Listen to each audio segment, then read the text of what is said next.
benvidas a un novo podcast do CEIP Plurilingüe San Clemente de Cesar. Radio Clementina, Radio Clementina. A túa radio na túa escola.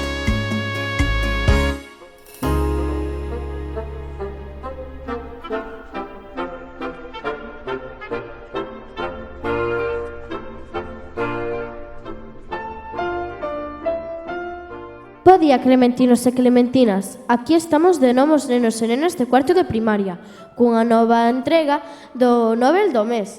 Desta vez adicando os premios Nobel de Literatura, premios que recoñecen obras literarias de gran valor artístico e humano.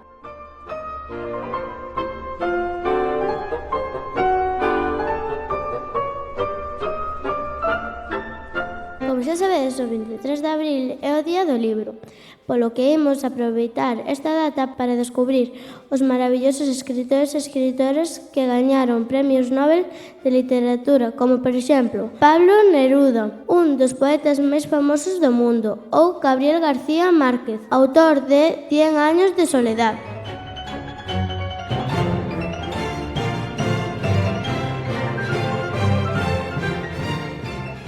O Día do Libro celébrase para fomentar a lectura e lembrar o importante que son na nosa vida os libros, a lectura e os escritores.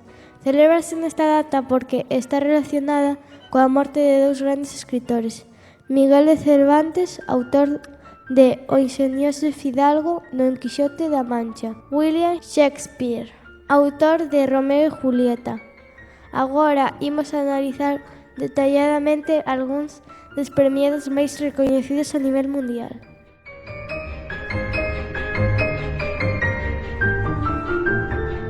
O primeiro Premio Nobel de Literatura concedeuse ao escritor Sally Prudhomme no ano 1901. A Academia valorou moito o seu estilo elegante e profundo, xa que combinaba sensibilidade e reflexión filosófica. Escribiu poesía sobre o amor, a soidade, a xustiza e sobre o sentido da vida. Era francés e foi un dos primeiros grandes poetas modernos recoñecidos internacionalmente. Aínda que hoxe non é moi popular, na súa época foi moi respectado. Sabedes cantos escritores españoles gañaron o Premio Nobel de Literatura? Foron exactamente 5. José Echegaray, Jacinto Benavente, Juan Ramón Jiménez, Vicente Aleixandre e Camilo José Celo. De seguido, ímolos coñecer un pouquiño máis.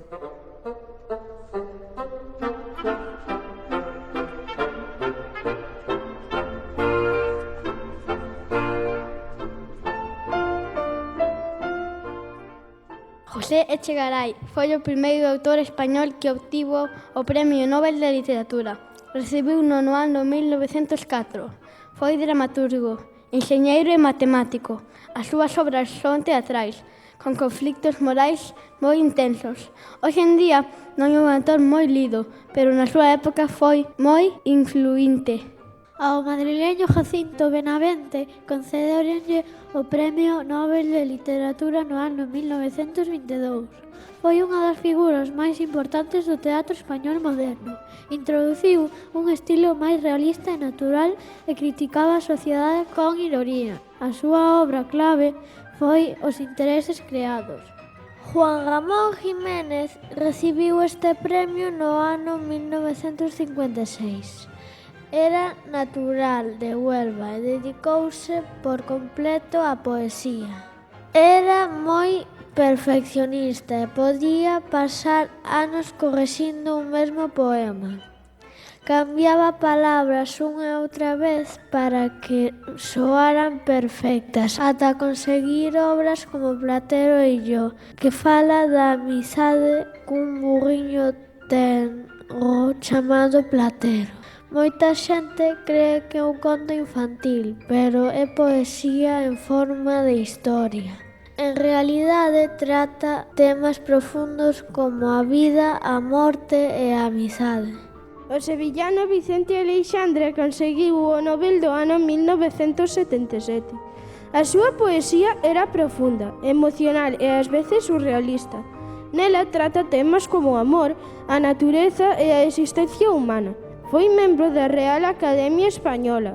Como curiosidade, contarvos que este autor vivía nunha casa chamada Belintonia, en Madrid. Esta residencia converteuse nun lugar moi especial durante anos, sobre todo despois da Guerra Civil. Moitos xóvenes escritores ían visitalo. El recibíao sempre con amabilidade, escoitaba os seus poemas e dáballes consellos. O curioso é que, nunha época na que España estaba culturalmente moi pechada, a súa casa converteuse nun refuxio para a literatura.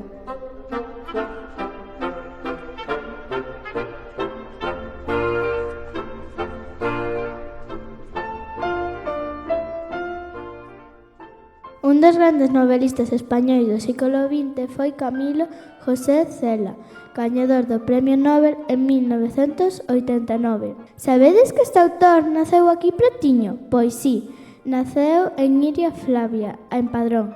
Tiña un carácter polémico, cun estilo duro, realista e crítico coa sociedade. Unha das súas obras máis coñecidas é La Colmena. Nesta obra describe a vida dun grupo de persoas en Madrid despois da Guerra Civil. Foi unha obra innovadora porque non segue unha historia única, senón moitas pequenas historias conectadas entre sí. Selma Lagerlöf, outra das galardoadas con este premio, foi na súa infancia unha nena que durante moito tempo non puido camiñar ben por unha enfermedade na cadeira. Pasaba moitas horas observando o que ocorría ao seu arredor. Na súa casa había animais de granxa e unha das cousas que máis lle chamou a atención foi unha bella galiña que coidaba os seus pintiños con moita dedicación. Anos despois, esa forma de observar o mundo converteuse nunha parte clave da súa escritura. Moitos críticos cren que esa sensibilidade que aos animais e a natureza influíu en obras como A maravillosa viaxe de Nils Holgersson, onde os animais teñen un papel central e casi máxico.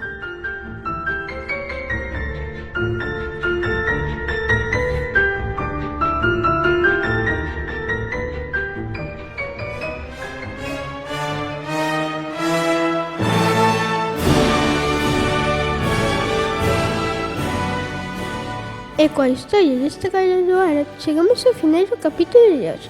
Moitas grazas por escoitarnos. Ata o vindeiro episodio da nosa serie O Nove Lumes, aquí en Radio Clementina, a túa radio na túa escola.